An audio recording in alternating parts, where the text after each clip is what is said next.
Start. Good afternoon, everyone, and welcome you to this webinar on careers in finance. Devesh, am I audible now? Yes, sir, you're audible. Yeah, Okay, audible. yeah. So I'm sure all of you must be having a lot of anxiety, a lot of things you're reading in newspapers, some amount of nervousness, some amount of curiosity, etc. So today's objective is to share with you what are various career options available in finance, and also share with you our viewpoint on what are some positives and what are some opportunities for you to grab, and what kind of skill sets that you need to develop to grab for this. This webinar is brought to you by Van Skilling and Advisory in association with Ozone Education Consultants, Pune. And in fact, I'm very happy to welcome our speakers along with me. I was just computing in my mind our joint experience of all three of us in the areas of financial services is almost 100 years. Yeah, so I think we're bringing in a century of experience amongst three of us to share with you our experience, to say so. Advice to all of you: ask as many questions as possible. You can put your questions in the chat. Even if it means taking little more time, we are more than happy to answer any of your questions. Idea is when you go back from here, you are very clear on what are some of the things that you need to do, and you have got 6-8 months for you from a placement perspective to do so. Glad to also see the diversity. Almost, I think, 13-14 different college students of different colleges and MBA colleges have registered for this program. So we have different set of people starting from IIT School of Management to Chetna to MET to IES to NL Dalmia to SIMS to HK to multiple colleges that are there, Goa Institute of Management, etc. So welcome to all of you. Let me quickly introduce and set the context before I request both Sujan Sinha and Satish to share their views about the specific sectors in financial services. Yeah. Sujan, I wanted to just welcome Sujan and broadly introduce you to Sujan. Sujan has about 40 years of experience in the banking and financial services sector. Started his career in State Bank of India, then was at Axis Bank, was head of retail of Axis Bank. Subsequently, he joined Shriram Housing Finance, which is a subsidiary of Shriram City Union, one of the largest NBFCs in India. And he was MD and CEO till 2018, post which he is superannuated. He's advisor on board and also a board of director of Van Skilling. So he brings in a hardcore financial services and NBFC background of almost 4 decades with him, and he's with us to share his view on opportunities in banking and especially retail sector, etc. What are the likely challenges and what are some skills that you need to develop? Welcome, Sujan. Hi, thank you very much, and thanks a lot, everybody. Then we have Satish Mehta, again a person with almost 4 decades of experience and in the areas of financial services. Satish has worked in HDFC for 20 years, and he was one of the first few employees who have joined in HDFC. Today, all of us know that it is India's largest mortgage company and top 10 in terms of market cap, etc. So Satish was one of the single-digit, when there were single-digit employees in HDFC, he has joined them. Subsequently, he was managing director and first managing director and founder managing director of CIBIL, and he's associated very closely with World Bank and several other prestigious institutes, prestigious global organizations. And Satish has helped World Bank to set up credit bureaus in 6 different countries in Asia, Africa, etc. So he comes in with a 40-year of experience. Last but not the least, this is myself. I bring in about 22 years of work experience in multiple sectors, in pharma, glass packaging, real estate, and finally into NBFC. I'm founder of Van's group of companies and worked for about 20 years in the Piramal group. So my range of experience is in business development, corporate finance, and running the P&L for the financial services. So between 3 of us, we will share our thoughts and answer as many questions. I repeat what I said, ask as many questions, no problem at all. Even if the question appears silly, please do ask, because it may be useful to any one of the people who have logged in into this call. In about 5 minutes, we will close the call. We will not allow anybody to come in to the call in 5 more minutes. So 5 more minutes we'll allow whoever is coming right now. But after 5 minutes, only the existing participants would be able to hear us and see us. I will take this one slide and followed by which I'll request Sujan to share his views about retail financial services. What are the opportunities? What are skill sets? What is your advice to these youngsters, etc. Followed by which I'll request Satish, followed by which there's a brief presentation on different career opportunities and skill required in the financial services. I looked at 3-year placement history of the colleges, and these are selective colleges, the non-IIMs and non-XLRIs and the non-top 25 institutes. I looked at their 3-year placement history to find out where do students get placed.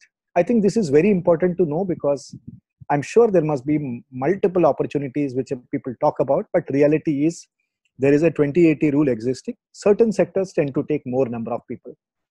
The way I would want you to look at this slide is 53% of the students who got placed in finance were placed with banking and financial services, defined as NBFCs, housing finance companies, retail banking companies. So 53% of the students, and this data is almost from 20 colleges. Yeah. So therefore, fairly representative of what's happening today in India. These are non-top 25 institutes. This does not include any IIMs and Jamnalal Bajaj and SPJ and etc. So 53% of the students get placed with banking financial service. So very important for us to know what are the opportunities available because more than half students get placed over there.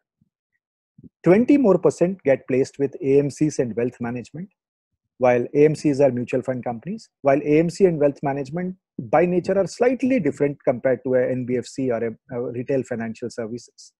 But in terms of job roles and skill set, etc., one can club this with the banking and financial services. So probably 73% of the people, get placed with, banking financial services, if I can say so. And if I add stockbroking and insurance, it is very clear that probably 85-90% of the placements happen in the banking and financial services. Very few placements happen in the corporate finance. While we'll cover it today, but fact is very few placements happen. KPOs and backend tax, etc. Contributes for the rest.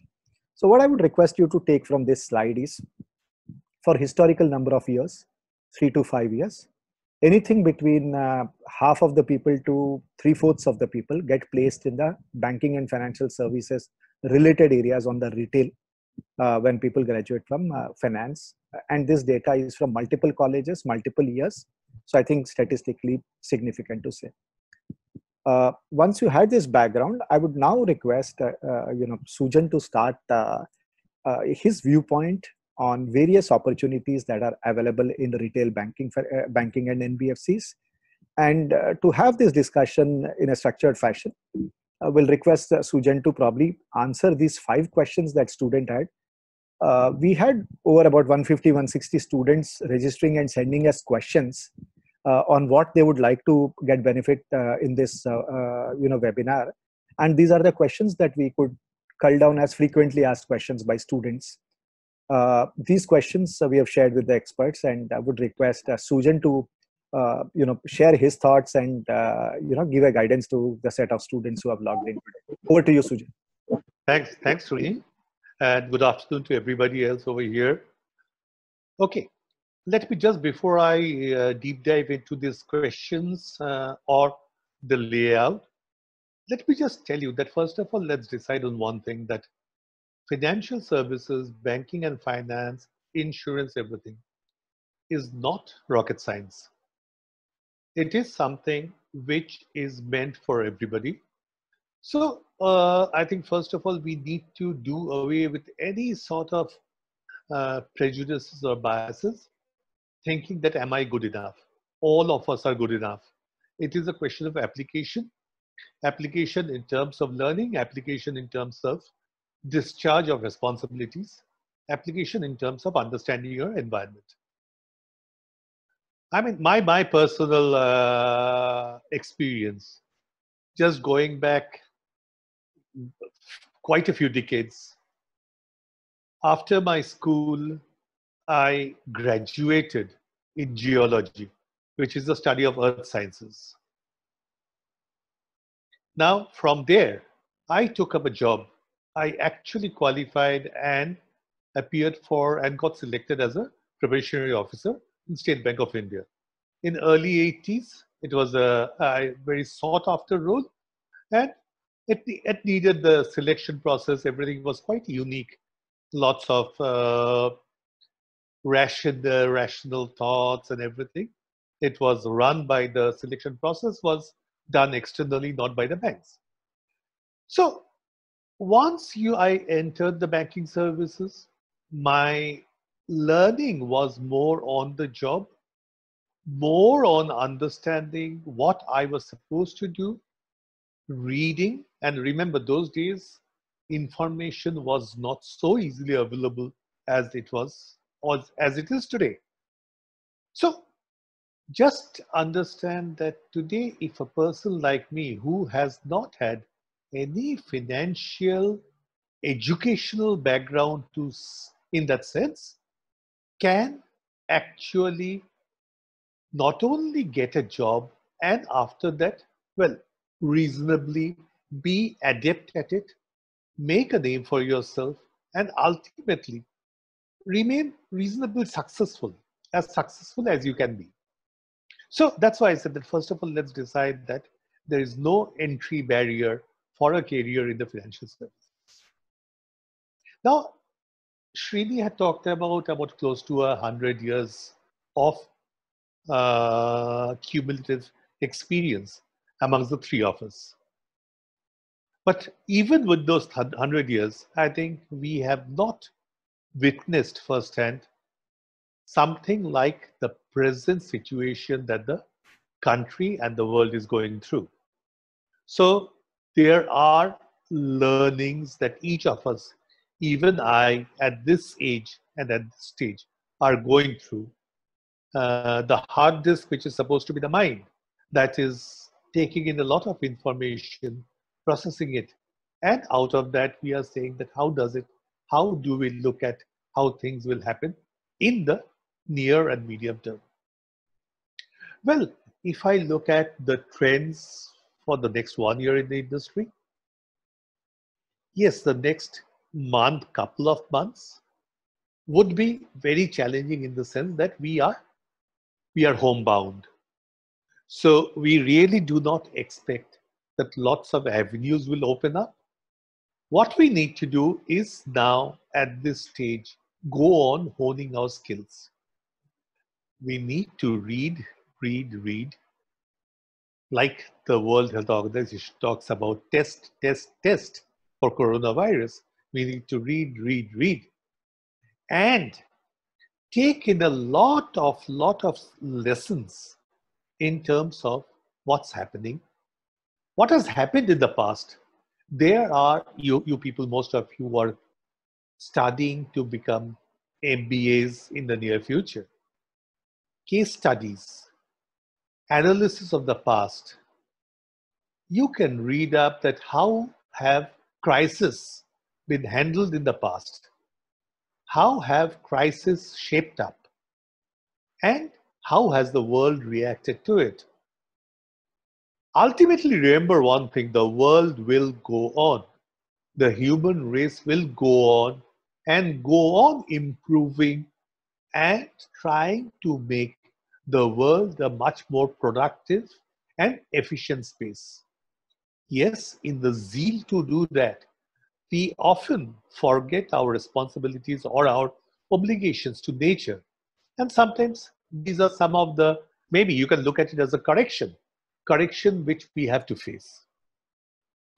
But I essentially feel that the next 1 year would be muted, especially for many of those sectors where a lot of work regarding desk work is related to.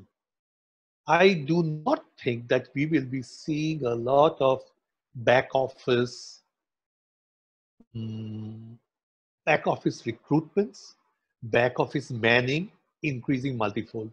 Because with the work from home, which definitely is a process now, and I do not see it actually being liberalized too much over the next 6-7 months.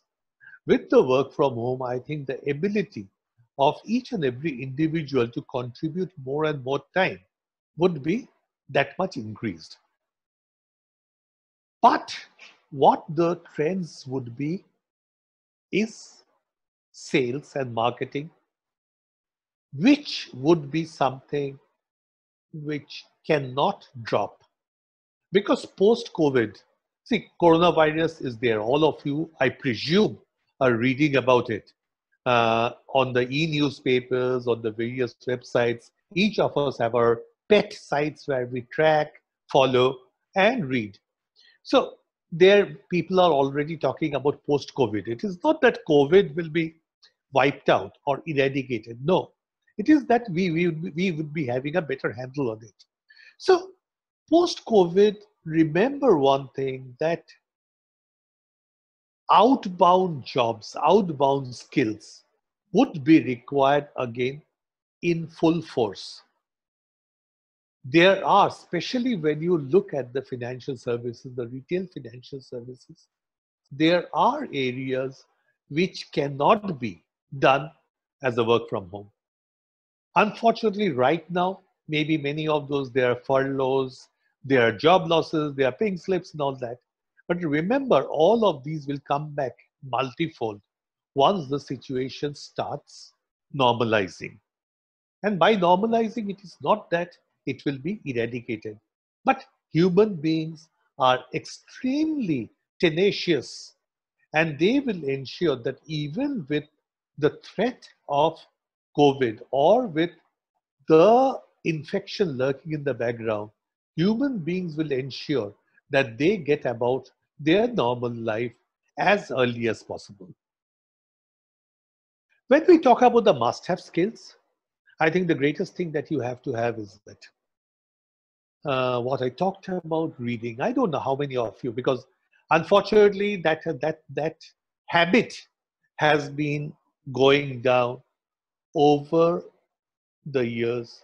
The habit of keeping yourself up to date on general knowledge. People read about their areas of work.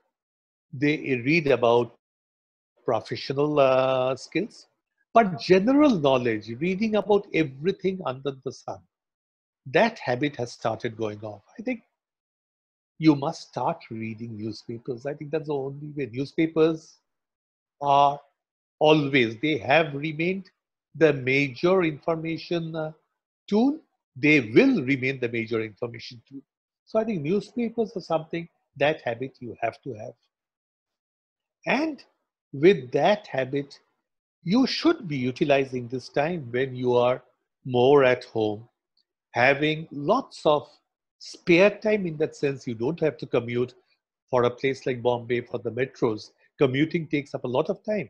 So in the absence of commuting, you can start developing lots of additional certification skills. There are many of them.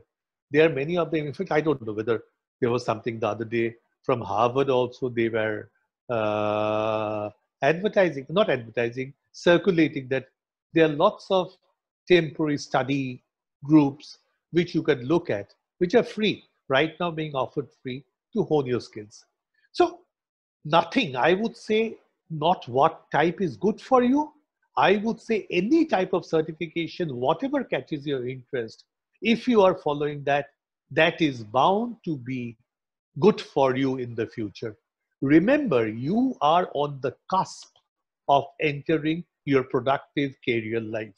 So at this stage, any amount of certifications, any amount of skill developments, skill acquiring that you do is going to be an investment, and a permanent investment for the future. And for these investments, there are no downsides. So maybe I would say that keeping this in mind, we would be having a lots of questions. You guys will be having a lots of questions. So I would pass it on to again to Srini and Satish for them to take it forward. Thanks, Sujan, for that overview. on how you see the world likely to move. Satish, over to you for your views, followed by which we'll take through some structured slides on what are opportunities which are specifically available. Over to you, Satish.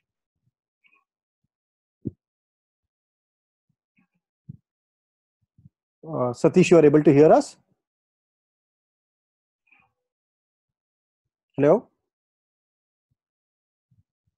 Devesh, can you call Satish and check offline if there is a technical issue? I can hear you. Yeah, go ahead, Satish. Yeah, now we can hear you. Go ahead. All right. Okay, so I just want to say 3 quick things before we jump into these 5 questions also, which Srini has put up. One, I'm hoping and praying that all of you are well locked down, following the rules, and you and your families are safe and well. The second is when Srini said 100 years of experience, and then he talked about his 22, he's just put an age on me and Susan straight away, how old we are. So that's fine, because I'll call it, age is just a number. Ultimately, it's your attitude that matters. Yeah, I can't match your energy, though I'm younger to you. I think let me kind of say that divide this into 3 sections. One is the short term, which is the next few months, then maybe the next 1 or 2 years, and then going forward, of course, after that. And I think the short term will obviously be cautious. I think you have to be ready for a lot of cautious messages coming out of the industry. You will hear about and read about job losses and students not getting their internships done, and those kind of things, which will cause some concern. But at the same time, since many of you will be looking for jobs probably 12 months from now, I would think that the medium term is something you should look at. But just one positive sign of the short term is, if you've seen him today in the papers, and I'm hoping you all are following Susan's advice, which I'm also going to reiterate about reading newspapers, is that there's been an announcement about Facebook tying up with the Reliance Group to digitalize India's commerce. Now, that is a positive development in terms of jobs, if nothing else, for all of you all, because as that rolls out, there will be opportunities that will roll out for you. And similarly, there are some other. So I think the medium term, you all should not worry about. I think the short term, maybe, yes, there will be some hiccups, some, discomfort, so to say. But I think I want to throw some adjectives at you as to, and in the long run, I think, India will bounce back. I think India will be the kind of, global trendsetter in terms of, bouncing back, development, growth. We are only one of 2 countries which are going to have growth in the next 1 year, according to the World Bank, going to be a kind of a recessionary negative growth. When Srini asked me to speak here, I started writing down some general thoughts that I had before we get to specifics. I think energy is one word I want to leave with you all. You all have to have very high energy. This is the time of your life when you got to invest in yourself. You all have already investing 1, 2, 3 years in your careers, and all of you should invest in your next batch of your lives, which is when you start working. Be positive. There's a lot of negative going around, and I've stopped reading any negative news I get on WhatsApp. Although, people love forwarding the same thing from 10 different groups. So you have to be positive. You have to believe in yourself. That belief is something that is very important. And that belief will come not only from reading, of course, and I'm going to come back to that separately, but also from an attitude. And I think, everything else is sorted. Your attitude has to be positive. There has to be a passion in what you're doing. Even if, like, for example, they say the most boring job in the world is either a liftman's job or the assembly line guy who's, putting a car together or a television together. And it's a boring job because it's repetitive. But, you've got to enjoy what you're doing. You've got to learn from what you're doing. For example, if I was a liftman, I would learn a lot about, people and how they talk and behave in that short 5 floors or 10 floors that they go with me. Now, that is a mind-stimulating effort and exercise that you get to take. You've got to absorb what is happening around you.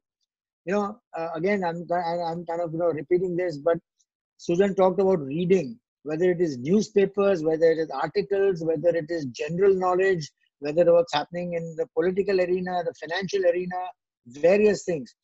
I think you guys have the classic opportunity of having multiple sources of information. When Sujan and I were uh, in your stage in life, we had nothing. We didn't have Google, we didn't have laptops, we didn't have machines. Sujan, sorry, that tells you what your age is and my age is.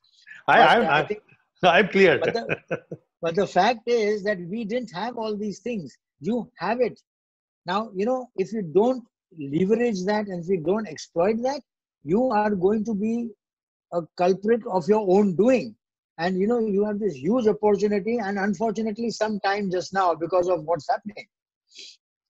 Open your minds, and you're going to be like sponges. You know what a sponge is, right? If people pour water, it keeps absorbing it. You can't be like a duck's back or a stone on which somebody puts water and it just flows off. Absorb all the time. Be humble. That's the other thing. There is something called arrogance of ignorance. When you don't know something, it's very easy to say, I know everything, because you know what you know. But one of Srini's favorite phrases, and I should use it here, is that you don't know what you don't know. He used to keep saying that to me when both of us were working together for a while.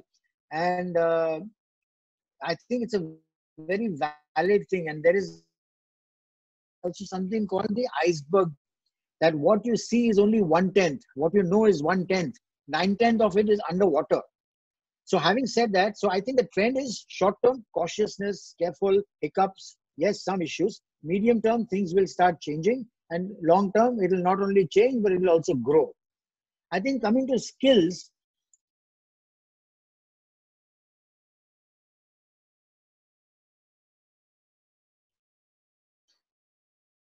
you all are doing your MBA or your CA or I'm a chartered accountant, all right? Just as Sujan was introducing himself, I am a chartered accountant, but I am a graduate of science.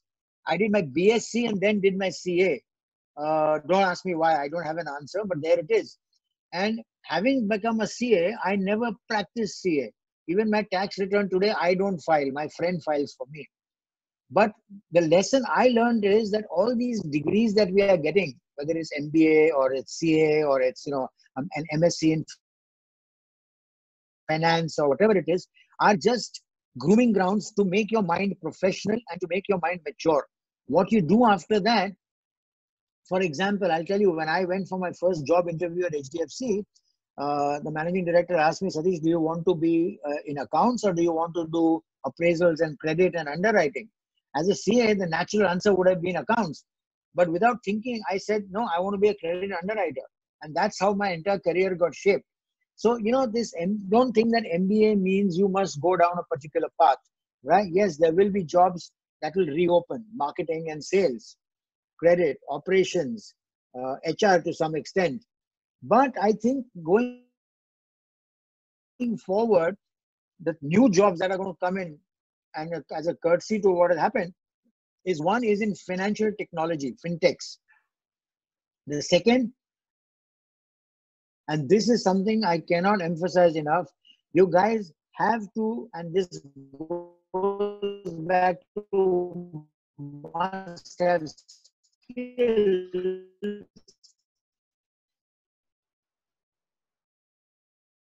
Good analytics and analysis of using big data is going to be the future. So if I was to tell you one thing that you must acquire as a skill, in addition to the degree that you're doing, it is analytics and big data. Today, there are several courses which you can pay for. You can do online. There are free courses that have started by many reputed organizations. But sincerely, no matter what, whether you're a marketing guy, sales guy, HR person, operations, whatever you are, data analytics and big data analytics is the future. So that's the one must-have skill I would advise you with. And that also goes to the kind of certification or the kind of projects you can do. Now, traditionally, projects were seen to be like you go to a company, you're an intern there, you're given a 2-month job. And I know when I used to get interns at HDFC, where I used to work earlier, I used to say, oh God, here come another guy for 2 months. I have to invest in him. And then he'll go away when he's ready to do some work. And I was too young to be, or too immature to realize the value I was adding to the student's growth and his professional life. You need to now Today, for example, some of the students I'm teaching at one of my universities where I'm a professor, they have got internships in companies which all work from home now. But that whole approach and therefore use of technology, that's the other thing. Please, besides big data, if you were to ask me the next thing, I would say master Word, Excel, and PowerPoint. Master it. It's not just become efficient at it. And again, I'm sure Sujan will agree with me. We didn't get the opportunity, good or bad, to go into this at all. But I think mastering Word, Excel, PowerPoint, marrying that with data analytics will really make you very, very ready to face the world as you go forward. So analytics, big data, frauds and risk analysis. That's going to be another frontier that you all are going to be able to embrace when you get out into your professional lives. So I would say that is the other area that you have an opportunity. So typical jobs, of course, there are jobs in marketing and all the traditional ones, marketing, sales, operations, HR, underwriting and all that. But you will also get jobs in analytics, fintechs, big data, fraud, risk, technology. I would like to end this with saying one thing, and that's one of my favorite topics. Most students, when they finish the MBAs or the CAs, especially in my time also and all, would look outward. Passport banao, and let's see if we can get out of this place and go and live in America, for example, or Australia or anywhere. I think it's now time to look inwards. The next 10 years, 20 years are India's years. And I'm not sounding like the Prime Minister or any politician here, but read, test, India, India, India. I will say India is the future. There'll be huge opportunities here. Your emotional infrastructure is in India. Yes, you will make little less money and the color of a dollar is green and therefore the green dollar attracts you a little more. But trust me, I'm talking from experience. I had an opportunity to go and work for the World Bank some years ago in Washington. And I said no to that because I was more excited about starting civil in India. And I'm just sharing an experience. So my honest suggestion is invest in yourselves. Change your attitude, improve your attitude, learn, absorb. Fintechs, analytics, big data is the future. And trust me, this whole approach of nationals, in America saying return to America and India saying become, suddenly the global village concept is changing completely. And India is the future. A lot of companies from Asia will migrate to India from other countries. That's another opportunity you will have. Sorry, I got a little passionate. Srini, back to you. Thanks a lot, Satish, for that view and also sharing that macro picture. So what we'll do is that next probably 20-25 minutes, let's try to look at different opportunities which are available, basis what we discussed so far. And we can end that with certain question and answers post that. I'm starting with, sorry. Sorry, I just want to ask you a question. Did you get the audio correctly or was there breaks? In couple of moments, there was spurt, but I think broadly 95 to 97% was okay. All right, over to you. Thank you so much. So friends, I think, Sujan and Satish spoke about certain specific skills that they look from an industry perspective. What I'm going to do is that next 5-7 slides, I'll share some of the opportunities that are available in terms of what comes to campuses. As I said, I looked at data of 20 business schools for 3 years to come to this conclusion. I want to start with a semi-positive note. I was looking at some AICTE data. There are close to 4,300 MBA colleges which are in India today, 4,300. Which means on an average, with about 300 students a year, we are talking about a few lakhs of MBA students passing out every single year, to say so. And therefore, it is imperative that, we have to qualitatively and quantitatively be slightly different than others to really compete and stand out, to say so. Yeah. So keep that in mind that there are 4,300 odd colleges which are out there. Probably 25-30 of them are top. Some of them are here and there, but I think it's very important that we acknowledge the fact that there is a big competition and there is a big opportunity. So only the guys who really put their heart and soul are likely to succeed compared to others. The first area, and which I'll spend maximum time on, is on the retail banking and the HNI banking, to say so. While I've used the word retail banking and HNI banking in this slide, whatever I'm talking is broadly applicable for NBFCs, HFCs, etc. So which means we are talking about companies like HDFC, companies like Piramal Finance, India Bulls, Axis Bank, ICICI, IndusInd Bank, and future financial services, to a host of other companies that we are talking about, right? When I look at the placement trends, usually what would happen is, if there are 100 placements which happen in a college in finance, close to 70, 75 of them get into this arena of the companies or the kind of companies that I talked about. Yeah. The typical roles, and I want all of you to be having an open mind over here when I talk about the typical roles, are around sales and distribution, to say so, which is around customer acquisition, servicing, relationship management, so on and so forth. The first two elements that I talked about in this slide, which is customer acquisition and servicing and relationship managers, are the majority of the jobs that are available for the finance students. So if I have to give you a perspective, if there are 100 placements, 70 will happen in this sector. Out of the 70, probably 50 to 60 of them would be in customer acquisition, servicing, and relationship management. Now, I want to emphasize here, and I would urge you, all of you, to have an open mind on that. Lot of you on this call or otherwise, I mentor more than 1,000 odd students every year from multiple colleges. I'm on board of several colleges. This is one question I face, every time I meet students, is a lot of them think that, a sales job is a brainless job, or if you have specialized in finance, sales is a strict no and it's a very low end job. I want to use this opportunity to correct that perception and tell all of you that there is sales involved in everything. Whether you do a hardcore corporate finance job, or whether you do a merger acquisition, whether you do a investment banking, you do anything, sales is an integral element into that. And remember that sales of products, you need some knowledge. You require some depth of understanding. You require certain, important financial aspects to be known out of it. So I think, and also what will happen is, some of the salespeople will move into credit analysis, to operations, so on and so forth. So I would want you, all of you, to have an open mind when a sales position comes in. And often you will find that more jobs are in sales than anything else, to say so. While you do sales, you will understand a lot of product, processes, etc. There is a knowledge enhancement and a lot of opportunities which keep coming in. Yeah. So the first two things are around relationship manager, customer acquisition, and servicing.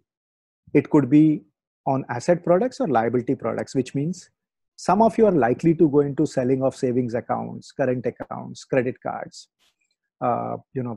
fixed deposits, recurring deposits, so on and so forth. Some of you would go into the sales of home loans, personal loans, car loans, so on and so forth, to say so. Some of you are likely to get into wealth management, which is more in terms of, for want of better word, is more of a B2C kind of work to be done over there. So what I wanted to emphasize on is there will be sales job. And in my view, as Sujan also rightly said, there won't be a sudden collapse of the sales jobs. So I feel that in next 6 months, 8 months also, sales job will continue in all of these companies, frontline sales. And this will require intelligence. This will require a lot of people skills. This will also require product knowledge. So it is not a low-end job. It is quite high-end job, and people have made their careers. So that's the first set of jobs that are available in retail banking and HNI banking. You don't have to note it. You can later on, I'll give you an email ID of Devesh. Later on, you can write to him. We will send you all these slides. Yeah. So you can pay attention to what I'm saying. The second set of jobs, which are minority in nature, probably 3-4 out of the 70 people getting into financial services would get into, is around financial analysis and credit. I'm combining it for making a point. So these would be set of people once the the idea of the loan is sold or idea of a product is sold, who do some amount of analysis to underwrite, as Satish has used the word, to figure out whether there is a right fitment, whether the ratios are matching or not, or whether is the opposite person credit worthy or not credit worthy, etc. While it's a great job and it appears that that's the only finance job, let me assure you, based on my experience and so much of experience of other experts, a lot of people keep changing the roles within the banking financial service, which means sales people go to credit, credit people go to operations, operations people go to sales. So therefore, starting point can be anything. So don't have a perception that credit is the only finance job, sales is not. It's a combination of multiple things that one talks about. The third set, which Satish has emphasized on, which is off late I'm seeing, probably 3-5 positions are coming in, more in terms of IT in financial services. Could be from the ERP side, could be from the company side, to understand the entire end-to-end process, to understand the workflows, to get that functional expertise, and so on and so forth. And the last one, more around data analysis and data analytics, risk management, and host of those things. So these are broadly the 6-7 areas which are available. And in my view, based on so much of data I've been seeing for 10-15 years in B schools today, more or less the jobs, 70% of the people would get jobs in this nature of, the jobs, to say so, across different products. Now, there are enough CEOs in various companies who have started their career in retail, in the sales side, who over a period of time have become CEOs. There are enough instances where credit people have become CEOs. There are enough instances where technology people have become CEOs, to say so. So I think career path and where you start have less correlation. So remember that what is important is to get that kind of an opportunity and exposure for you, and multifunctional exposure that you can get into, to say so.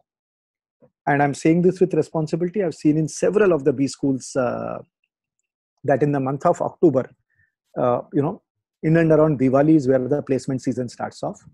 I often find that in the initial few months, students do not apply for retail banking because they have heard from somewhere that, it's about selling credit cards in petrol pump or shopping mall. That's not retail sales. And then suddenly in the month of January, February, when companies stop coming in, then out of desperation, a lot of the people will even apply for much lower end jobs, to say so. So my suggestion to you is, when these companies come in, these are large banks or these are large NBFCs or mid-sized NBFCs, grab the opportunity. Within the NBFCs, you can move from one place to another place to another place. That's quite possible, to say so. So these are 6-7 type of job roles which are required. What is required, in my view, to succeed in this area is a good amount of people skills, which means, how do you interact with people? How do you interpret what they talk about? How do you have an empathetic listening to people, etc.? I think that's one important skill. The second skill, in my view, is your ability to read, digest, analyze, and learn very quickly. There are products, and Satish would agree with me with some, the experience that he has. When Satish and I were working on certain joint products, these were unheard of. I mean, these products were non-existent a decade back. So at every agent stage, even with all our seniority of all three of us over here in, we keep learning all the time, because some of the products that we talk about were non-existent at all. So I think to succeed in retail or to succeed in any of these financial services, one of the important aspects is how continuously are you glued to what's happening, what are the new products, what is the customer perception of the products, how can we package those products, how can we be creative with that, how to compute IRRs out of it. So I think that's the second important skill apart from people skill, to say so. The third one, I think, is a process knowledge. When I say process, it may appear to you that one home loan is home loan. You go somewhere, somebody gives you a check and you buy a house out of it. Probably there are dozens and dozens of steps and process involved in that. And each process is very, very integral and important. So people who have that process orientation, workflow orientation, that knowledge of operations to be put up into proper place, etc., irrespective of your background, whether you have finance background, HR finance, or sales background or credit background, I think that's another skill which is very important. Yeah. So this is one, retail banking and HNI banking, to say so. A lot of opportunities. A lot of companies do come in. Companies range, the salary ranges from 5 lakh rupees goes up to 8.5 lakh also. And good opportunities. Extremely, great opportunities to interact with multiple set of people and learn from many people, to say so. And 3, 4, 5 years of hardcore frontline experience would really give a different flavor about your life. The reason I spend maximum time on this slide is reality is that maximum number of jobs come into this space, if I can say so. With this, I move on to the next slide, which is around corporate banking, or wholesale as we call it as. Again, while I've used the word banking, some of the NBFCs like HDFC, Indiabulls, PNB Housing, Kotak AMC, Piramal Finance, Capri Global. These are some NBFCs which are also into wholesale or Edelweiss as such. So I'm including them in this as well. This is more of a B2B product, if I can say so. The previous retail was B2C, where people like you and I are customer. Here the customer is, a corporate. Here the customer is a real estate developer. Here the customer is, an infrastructure organization, so on and so forth. In minds of a lot of people, students especially, this appears to be much more hardcore finance compared to a retail banking, which partly is right. But reality is, here also many of you, whoever gets into this, would get into a business development roles than only a pure analysis roles, to say so. I have listed 7, 8 different roles that they have. But reality is, again, I'm going back to numbers. Out of 100 people placed, 70 go into the previous slide. Probably 2, 3 people go into this slide. Yeah. And this is based on 3 years data. So jobs are around customer service, relationship manager, treasury, credit, asset quality, product management, risk management, so on and so forth. Here, what you basically require, irrespective of where you get into, credit, treasury, customer service, relationship, AMC, wherever you get into, deep understanding of the industry. Which means if you are lending to real estate, you really need to understand real estate markets, the trends, construction costs, the project management, how they are using it, the escalations that are likely to happen, consumer preferences, deep understanding of the industry. Pretty reasonable understanding of financials, because here you will be computing IRRs, NPVs, fixed rate versus floating rate, and most of those things to talk about. And third, very important is, again, people skill, because whether you are part of credit or whether you are part of customer service, you have a lot of time where you have to spend with the customers. So assume for a minute that, any of the builders needs to take a loan. He is a customer, right? Even the credit guy spends a lot of time with them. Even the sales guy spend a lot of time with them. So understanding the organization of the customer, who is the decision maker, how does the decisions flow, what is the health of that company, all of those things are also important, to say so. So in a nutshell, what you require here is high amount of deep understanding of the sector, deep understanding of the financials, and high people skill and emotional quotient, if I can say so, because here you are dealing with people, intention of the people, style of working of the people, management style, to say so, so on and so forth. Yeah. But, I don't want to sound negative, but reality is probably not even 2-3% of the people would actually land up in these jobs, to say so. Compared to the first set, this set of people, the salaries would be slightly higher. Over 15 years, I, going to different B schools, one question comes in, and I will answer it upfront itself. A lot of people ask me this question, that can people move from retail banking to wholesale, and is it possible? The hard reality is very remote chance. Maybe 1-3% people may have done it. But once you get into retail, once you get into a top management side, that's a different story. But generally, you tend to be in retail. When you get into wholesale, very few people would like to come to retail. So reality is at the starting, probably those opportunities you have to accept and move on with that. In certain companies where wholesale and retail is integrated, there are opportunities, but those are very few instances. Reality is that different type of skills are required for wholesale and retail to an extent, to say so. Yeah. So that finishes probably 75% of the jobs, to say so. I'll cover a few of them, so that we cover more and leave some scope for question and answers. The third, which is very large, probably 15-20% of the people actually get into that, is the AMC, asset management companies, or loosely mutual funds. These are companies like BlackRock, Motilal Oswal, to Edelweiss, to ICICI Prudential, to Birla Sun Life, to all of these companies, which are basically mutual fund companies. There are, in my view, there are about 40 odd companies in India. Some of them are, foreign companies, some are Indian companies, so on and so forth.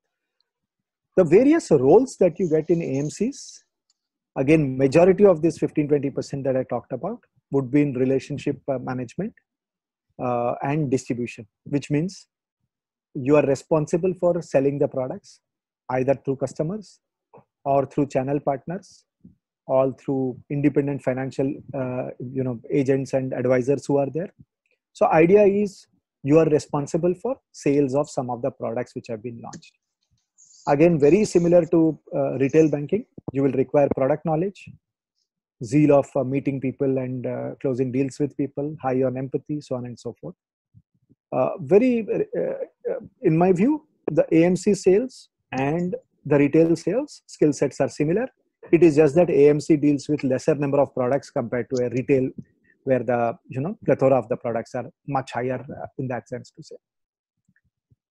Some of them would also get opportunities in backend, which means once the sales happen, there is a process and there are operations managers, there are service managers, so on and so forth.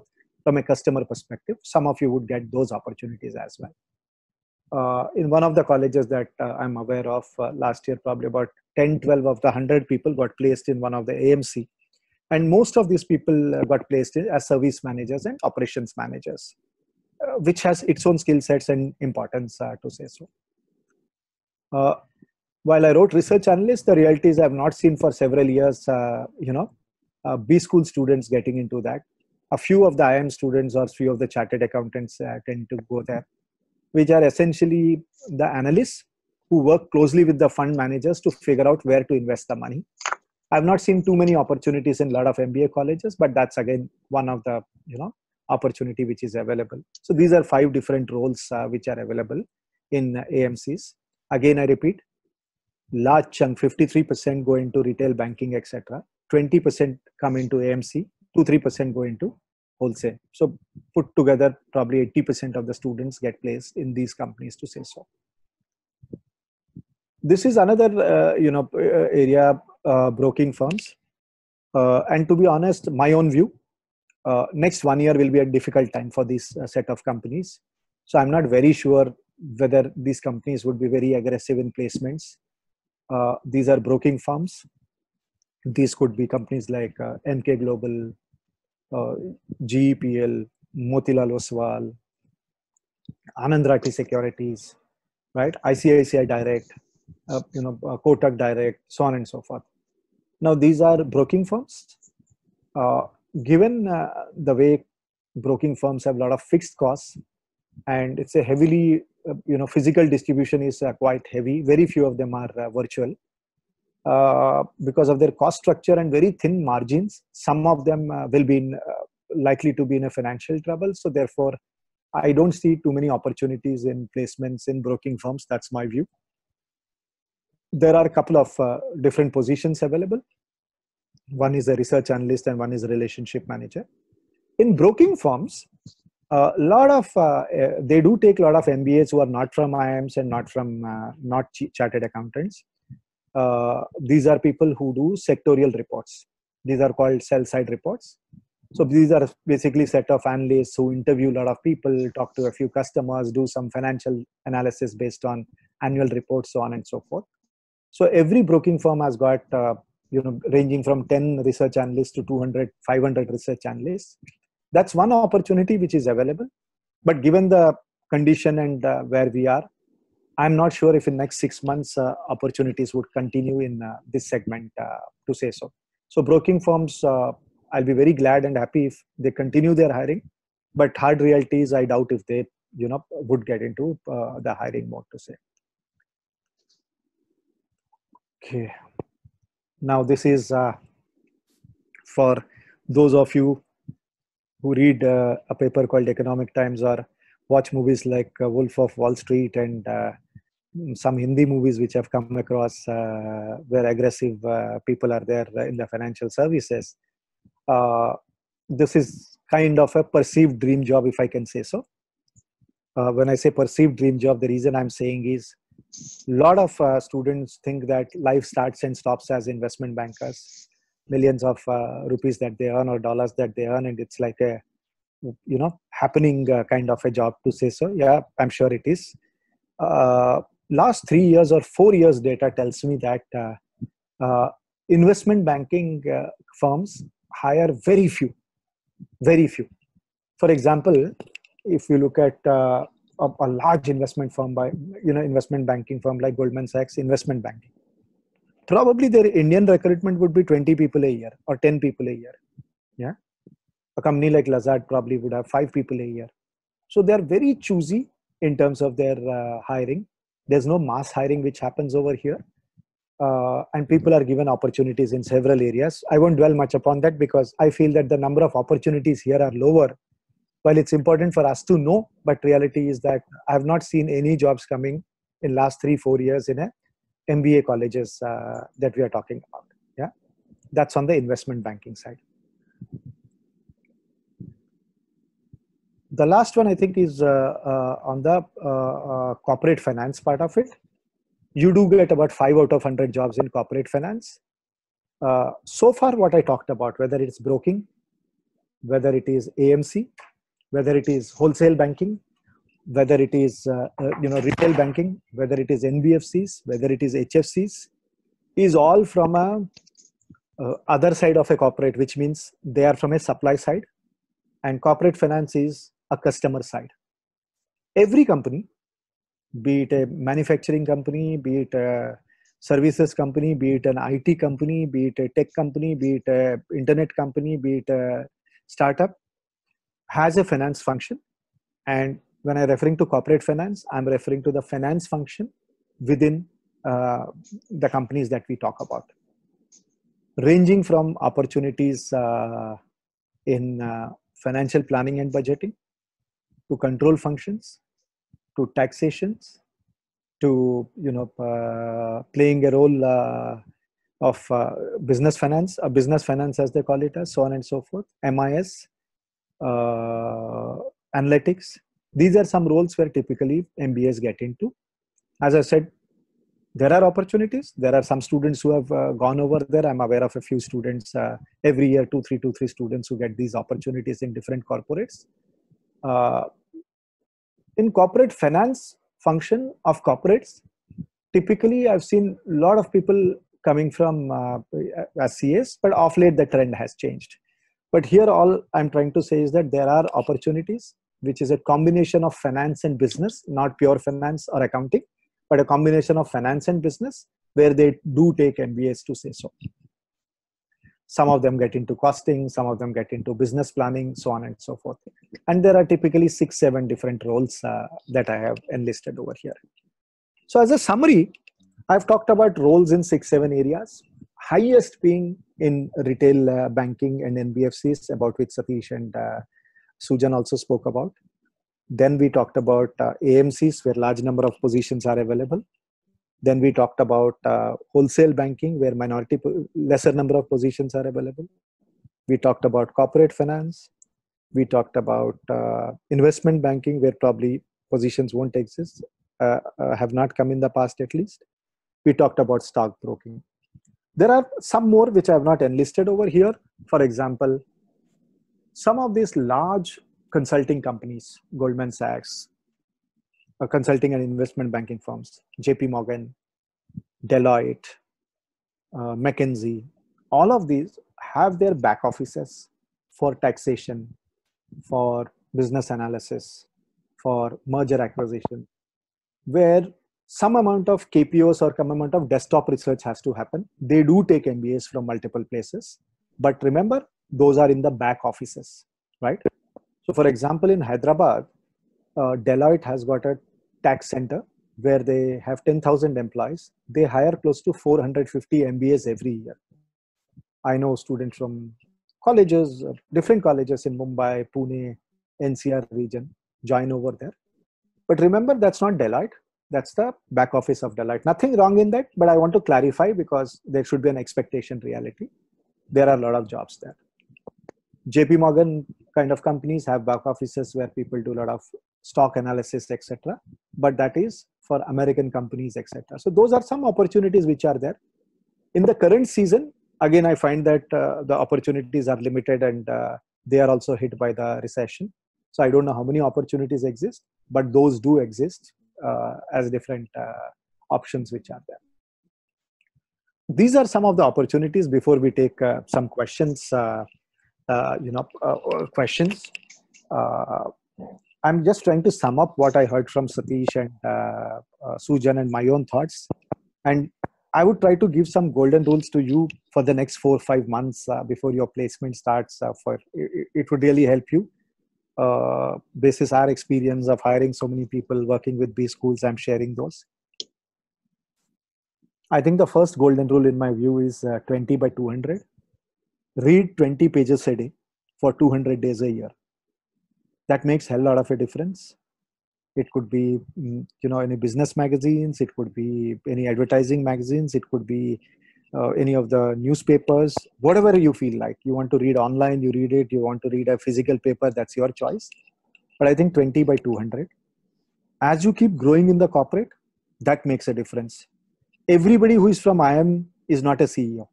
The difference is your ability to grasp newer things and work on that. So I would suggest strongly that 20 by 200.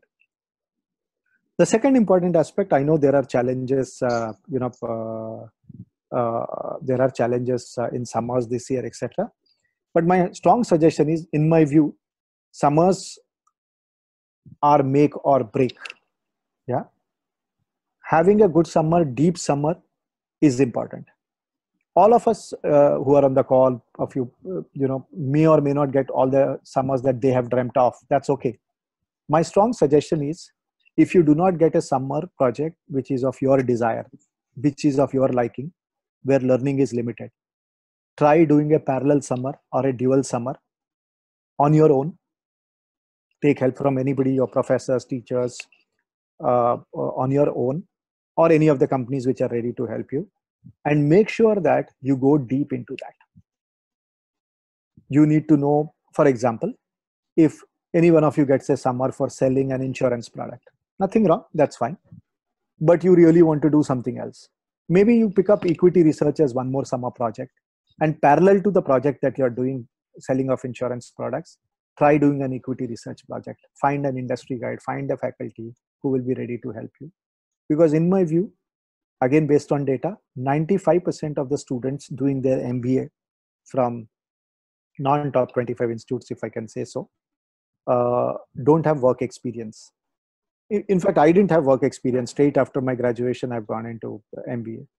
When we don't have work experience, the only thing which can give us an edge compared to anybody else is the summer projects. So therefore, do the summer project with your heart and soul. Know a lot of depth about the company, industry. Do one project of your own if you're not getting summer project of your, of your choice.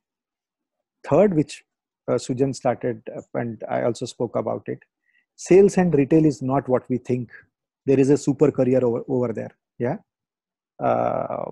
So don't underestimate saying that it is retail banking and I don't want to do that. That's not for me, and so on and so forth.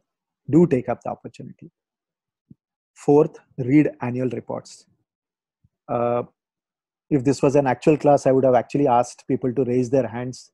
How many of you read annual reports? Answer would be less than 1%. My strong suggestion is, first time when you read annual report, I think you will understand 5 to 10% of it. When I read 20 years back the first time an annual report, honestly, I couldn't understand much. I couldn't understand 3% of it. Today, I read an annual report with ease, and probably a few thousand of annual reports that I would have read. So that's a very good habit to put in. Every month, one annual report. And trust me, annual report is not just about financials. cash flow, P&L, and balance sheet are three things. But in a 200-page annual report, probably 20 pages are financials. Balance 180 pages are about the business, about the people, strategy of the company. If you read 2-3 annual report, the fourth one will appear like a storybook to you, right? So I would strongly urge, read a lot of annual reports. Fifth one, deep industry knowledge. Reading. I think both our experts also talked about, habit of reading. The last one is, I think, EQ is as important as IQ, which means people skill, working in teams, right? Having that intellect humility which Satish talked about. Even today with 100 years experience that we talked about, I'm sure between three of us, we don't know a lot of things, right? And we should not hesitate to learn all of those things, yeah? So therefore, I think that open mind, which basically says, I know it all, probably answer is no. You would have been bad if you know all of it. So therefore, very important that you have that intellect humility to say that there are a few things that I can learn from others, to say so, right? So I think these are some of the things that we had to, share with all of you. As I said, you can write to Divesh. I'll give his details. Don't copy. We will share with you the presentation. Any further details that you want, more than happy to answer some of those things to say. We are getting some questions. Some questions we are answering on the chat itself. But if you have more questions, please put those on the chat. Happy to answer those questions. As I said, anything that you need in terms of more knowledge or getting these slides for you, etc., please do write to the email ID which is provided, divesh@vanskilling.co.in to say so. Meanwhile, let's look. Some questions have been answered and some questions, let me just looking at, okay. So Satish has written to Disha. So there's a query from a gentleman over here, which says, what is the scope of investment banking career 2 years from now? Investment banking as a career has been a rocking career forever, not just now. But the reality is the number of opportunities are very limited, to say so. I feel that in next 6-8 months, there will be tough time that the investment bankers also go through, because investment banking is also high cost, high fixed cost business. But I think in 2 years, the business should do well. More and more companies may be consolidating, more and more capital market structures may be coming in. More of the companies may be coming with, innovation, financial instruments, IPOs may be coming in. So investment banking would have a lot of opportunity, a lot of, how do I put it? A lot of bright future, if I can say so. But be mindful that the opportunities for an MBA to get into an investment banking are limited. God bless. If any one of you get, it's a very happy situation to be in. Don't worry about the next 6 months. I think in 2 years, things would be fine. Yeah, just to add on to that, if I may, investment banking is something which is a career option always, but it is not a mass recruitment. Yes. And with technology developments, remember, the requirement for human skill into that is going to plateau. Right. So you will see that one would be do what.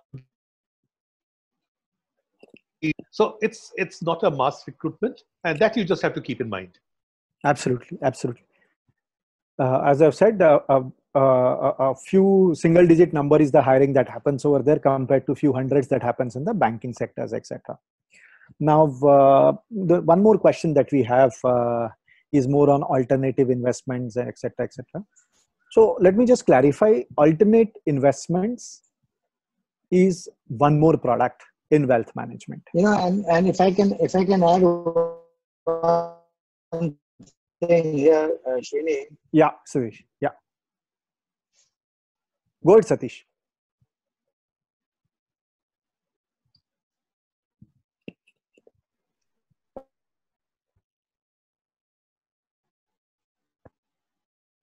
So, Srini, Satish, we lost your voice. You want to repeat what you said?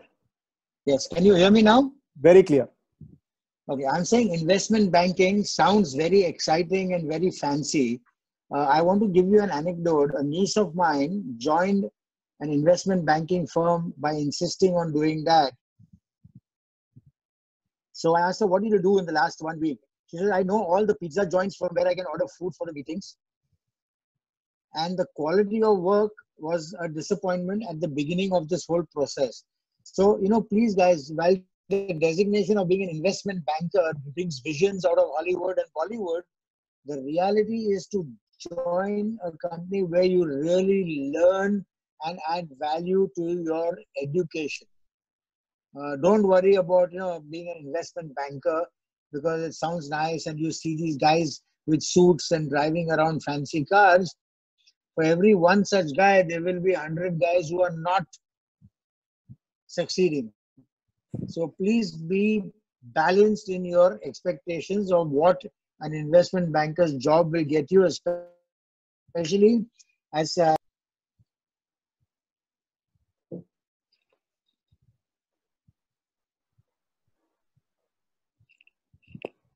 Yeah. Satish, I think we lost your last sentence.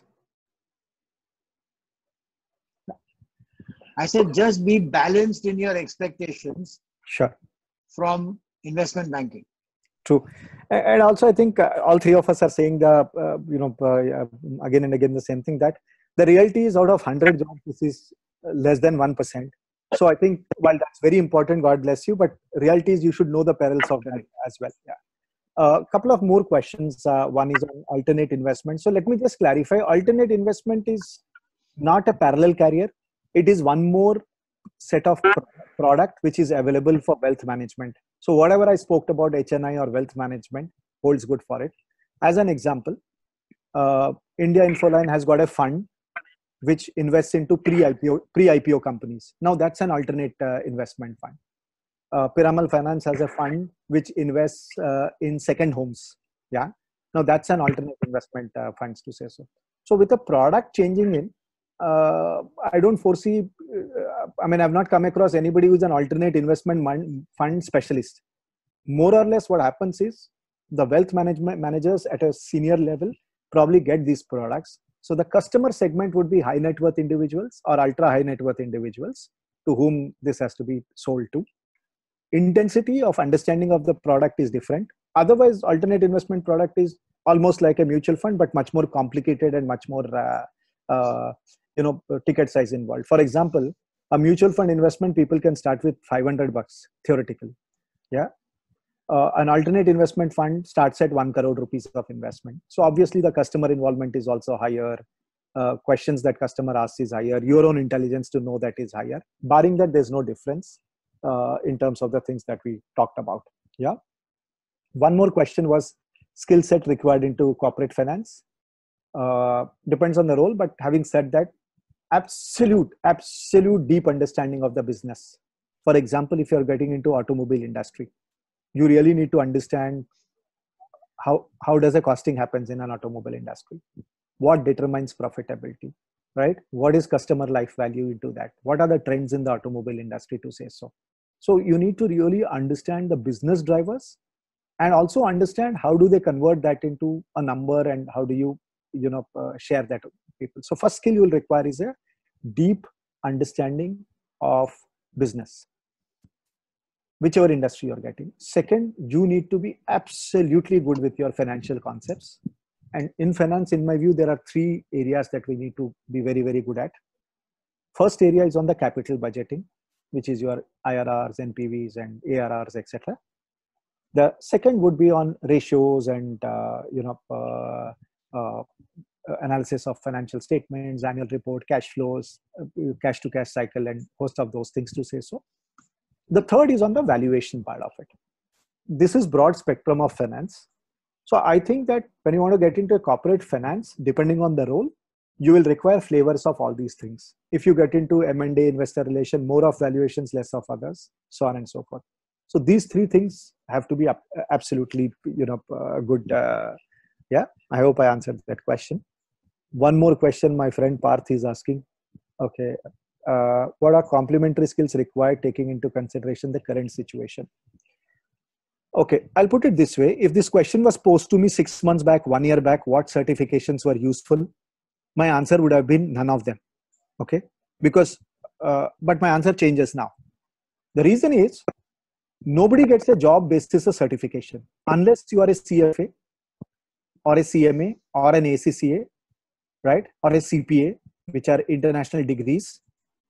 You don't have specific advantage basis certification. Some of you do NCFM, for example.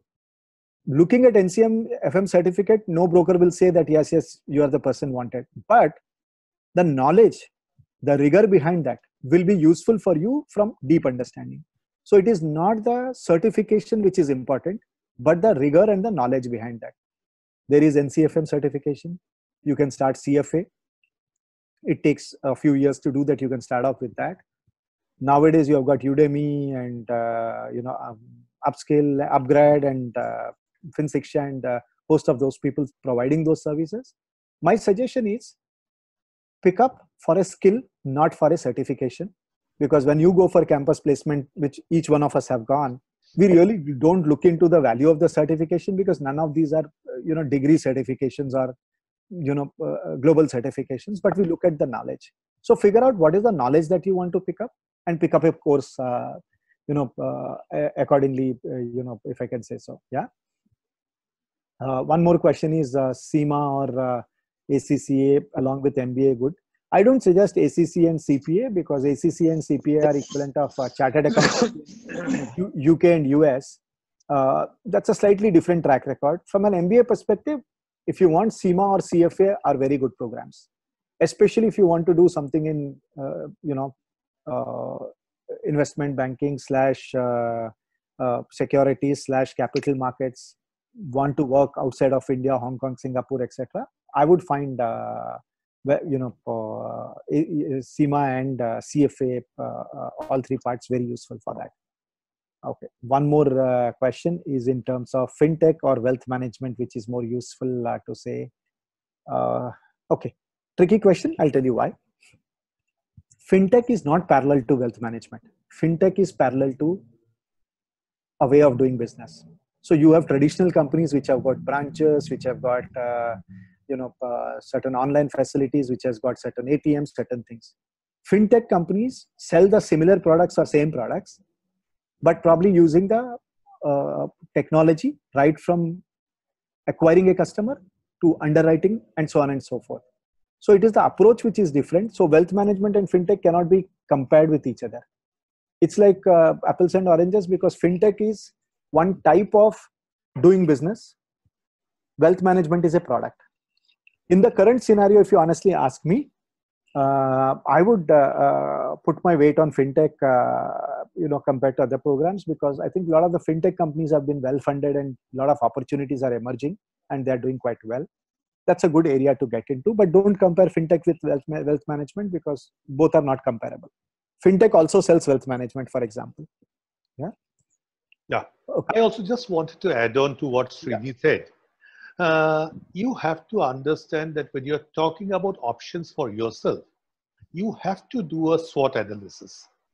Because while we might say fintech is wonderful, but whether you are emotionally able to clutch onto that and rise to the top of the heap is something, that judgment you have to do.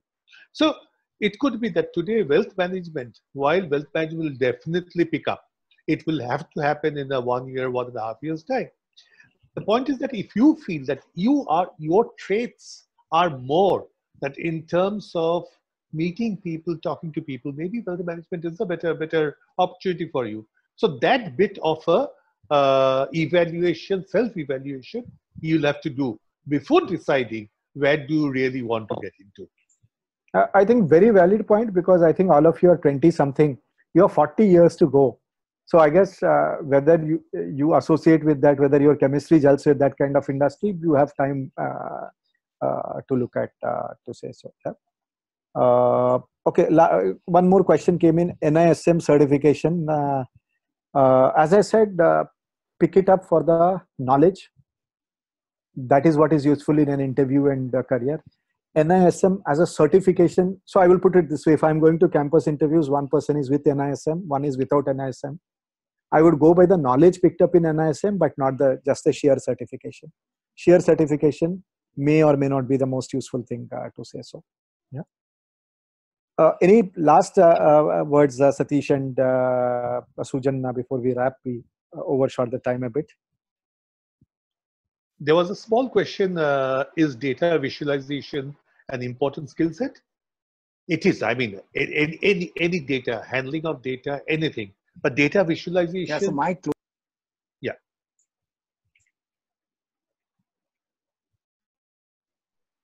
Go ahead, Satish. No, I think data visualization is extremely important, part of the whole analytics piece, Yeah. as Sujan has rightly said.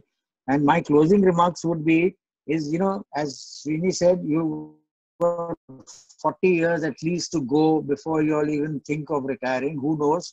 But this is the time when you have to be on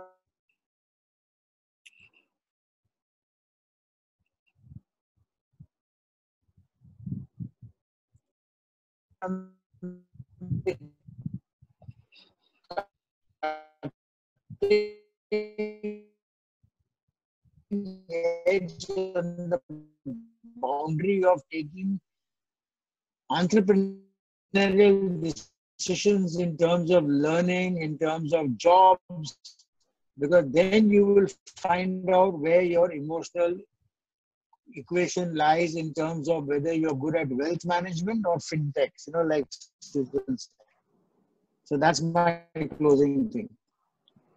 Sujan, any closing remarks? So, guys, I mean, be rational. Don't be alarmed, because today the situation, sometimes if you just look at this window of time, sometimes there is a panic situation which can happen. Please don't be. Life has a wonderful way of settling itself. Take in the advantage. If you have the time, if you have the ability, you can actually do more and more certifications. Some of it might not be very relevant, but it's always to know more, learn more than learning less. So I would say it is, as in English we say, it is better to err on the side of caution. So if you make mistakes of excess knowledge, not of lower knowledge. You won't get such an opportunity in your careers. I mean, never. So much of time at your disposal. So all the very best for each one of you. Thank you so much, Sujan and Satish, and thank you all of you for the patience and asking these questions. As we said, reach out to Divesh for this presentation or any questions. Happy to help you out. Thank you so much, Divesh. Now we can close the call. Thank you. Thank you all. Take care and stay safe. Thank you so much, sir. Thank you so much.